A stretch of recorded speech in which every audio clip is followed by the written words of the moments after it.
2022 will see the longest calendar in Formula 1 history, with 23 races taking place across 5 continents to decide who will be the Formula 1 World Champion. However, there has been many great circuits lost over the years in Formula 1, and there's a lot of tracks that fans would like to see make a return. So here are 6 circuits that I would love to see back on the Formula 1 calendar in the future. Don't forget, if you enjoy this video, to leave a like and subscribe to see more of my content. But first, let's head over to South Africa to the Kyalami Circuit. There's currently only one continent which does not host a Formula 1 race, and it has been that way since 1993. Kyalami was regularly the host of the South African Grand Prix through the 60s, 70s and 80s before being taken off the calendar due to apartheid. It did make a return in a changed format in 1992 and 1993, with Nigel Mansell and Alain Prost driving the Williams to victory, both on the way to winning the championships. However, as is often the case, as you'll see throughout this video, Formula 1 is an expensive sport to host, and money basically dried up, so the planned 1994 race never materialised. Since then, Kyalami has mainly been host to GT racing, although it was originally penned in to host a round of the World Endurance Championship in 2021. This was cancelled due to the COVID pandemic, however.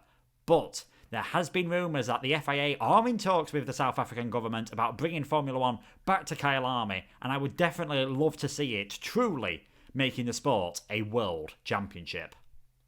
Next up, it is Hockenheim, and as with a lot of circuits on this list, and as we just heard with Kyalami, the only reason this isn't on the calendar anymore is purely down to money. It was introduced in 1970 into Formula 1 and then hosted the German Grand Prix from 1977 onwards as a safer alternative to the Nürburgring Nordschleife circuit, which got taken off the calendar after Niki Lauda's fiery crash in 1976.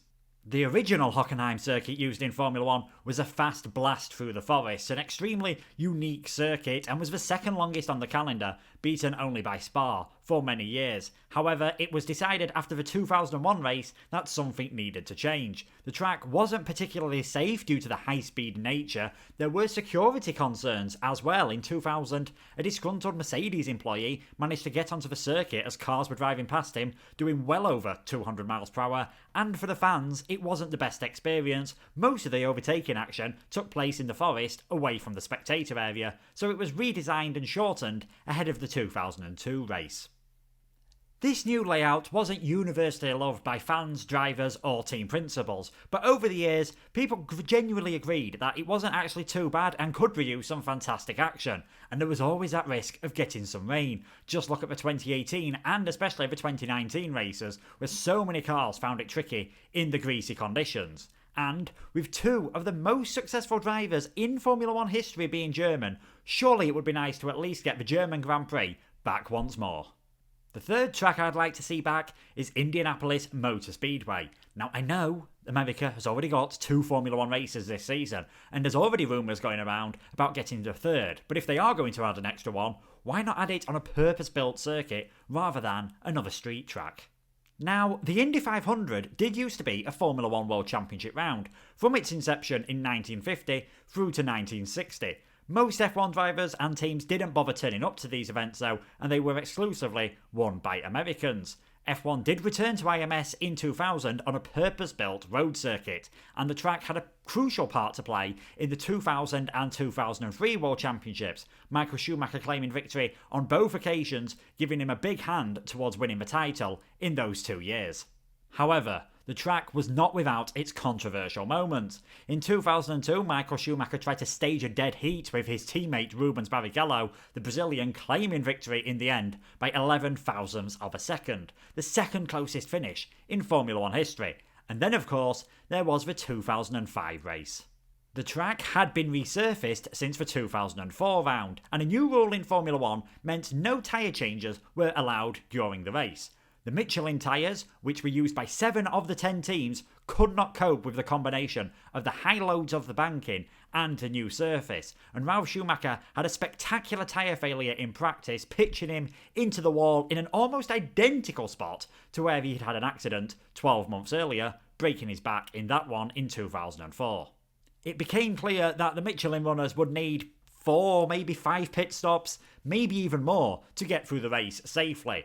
No compromise could be reached. There were even rumours about adding a chicane to the banking to slow the speed through there. So at the end of the formation lap, 14 of the 20 cars pulled into the pit lane and we were left with that infamous 6-car race. The only man who left the circuit happy was Thiago Monteiro, who claimed his only podium in Formula 1. There were 2 more races at Indianapolis, but Formula 1 never really recovered from the debacle of the 2005 race. It's now found a permanent home in America at the fantastic COTA circuit, but there have been some changes to the Indy road course, and it's proved relatively successful in IndyCar. The only slight problem is it's an extremely short track. Formula 1 cars would do it in less than 60 seconds, but I would still love to see the pinnacle of motorsport on that famous banking once again. Next, we've got a more recent entry to Formula 1, and it is the Korea International Circuit, first used in 2010. It's pretty close to actually missing the 2010 race, only passing its inspection 2 weeks before the race was meant to begin. Now, this was generally seen as a good circuit. Sector 1 provided some high-speed straights and plenty of opportunities for overtaking, with the twistier Sectors 2 and 3 really testing all parts of the car. Fernando Alonso won the first race in 2010, and the following 3 years were won by Sebastian Vettel. The only criticisms were of the pit entry and the pit exit, which fed you out straight onto the racing line and could definitely have proved dangerous. Unfortunately, the track was doomed from the start. After just one hosting, the owners wanted to renegotiate their contract with Formula 1 Supremo Bernie Ecclestone. Unsurprisingly, Bernie wasn't exactly keen, and although it was originally on the 2014 calendar, we've never returned to the Korea International Circuit since. What didn't help it was its location, roughly 250 miles, 400 kilometres away from Seoul, in the port city of Mokpo. It would be a bit like if Formula 1 announced they were going to be hosting a new British Grand Prix, and we decided that the track was going to be based in Felixstowe. The track still is rated Grade 1 by the FIA, meaning it could host Formula 1 in the future if money could be found. However, that is an extremely big if, and I doubt we'll see the Korea International Circuit in Formula 1, especially in the near future, and maybe never again. Next up, it's a circuit that's hosted even less races in Formula 1 than the Korea International Circuit, but for completely different reasons, and I am talking about the Mijello Circuit in Italy. Only ever used for one Formula 1 race, and that was only down to COVID, the 2020 Tuscan Grand Prix, but boy, what a race it was.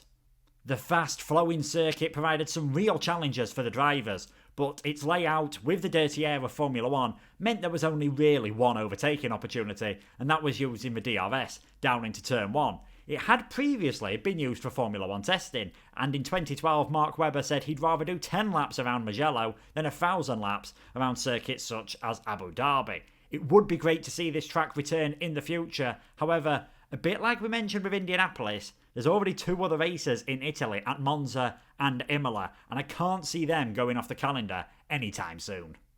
Last but certainly not least on this list, it is the Sapang Circuit in Kuala Lumpur, Malaysia, probably the best circuit ever designed by Herman Tilke.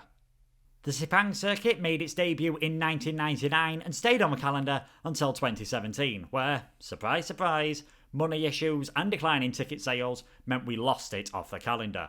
The track hosted some fantastic, memorable moments in Formula 1 history. Hamilton's engine blowing up, costing him the 2016 title. In 2013, the Multi-21 controversy between Vettel and Webber. And of course, Kimi Räikkönen eating an ice cream in 2009. The track was extremely wide at some points, promoting some brilliant side-by-side action, meaning battles would often start at one corner and not finish until 4 or 5 corners later. It now has the ability to host night races and still has top-class motorsport, such as MotoGP. However, with Singapore recently signing onto the calendar until 2028, I don't think there's going to be enough call for 2 races in Southeast Asia, so Malaysia could be another one where we're forced to wait if we ever see it again. So, there we have it, 6 tracks that I would like to see in Formula 1. Which circuits would you like to see make a return back onto the calendar? Leave a note in the comments below on any tracks you'd like to see, and I'll see you soon for another video. Goodbye.